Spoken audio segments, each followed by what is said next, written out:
Maybe we can kind of see why the president was a little concerned when you have the highest ranking officials in the government, the ambassador criticizing him, parliamentary member Lashchenko criticizing him, when you have Avakov, the guy who first told you about Giuliani, criticizing him.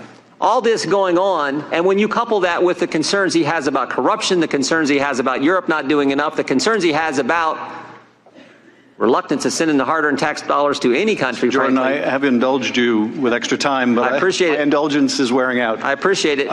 There is a question, right? Our indulgence wore out with you a long time ago, Mr. Chairman. Well, I'll tell you that. But I'm about to gavel you down, so if you have a question, I suggest you. I'm asking her: do you think there's maybe a reason that this was that President Trump's concern was justified?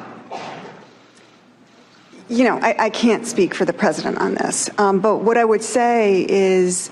You've listed a number of actions. I think from my point of view, that doesn't create a Ukrainian government strategy to interfere in our election. I didn't say that. Mr. Jordan, please allow the ambassador to answer the question. So I would just say that, you know, U.S. politicians will often criticize policies of foreign counterparts, even perhaps during their elections. You know, this happens in politics, and I think that it doesn't necessarily constitute interference. Would you ever write an op-ed critical of a presidential candidate in Ukraine? Jordan, your time has expired.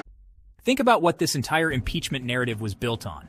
The idea that President Trump did something wrong simply by asking questions, by pushing for accountability from a country where we've been sending billions of taxpayer dollars. He didn't demand a bribe. He didn't threaten anyone. He asked questions. He exercised oversight.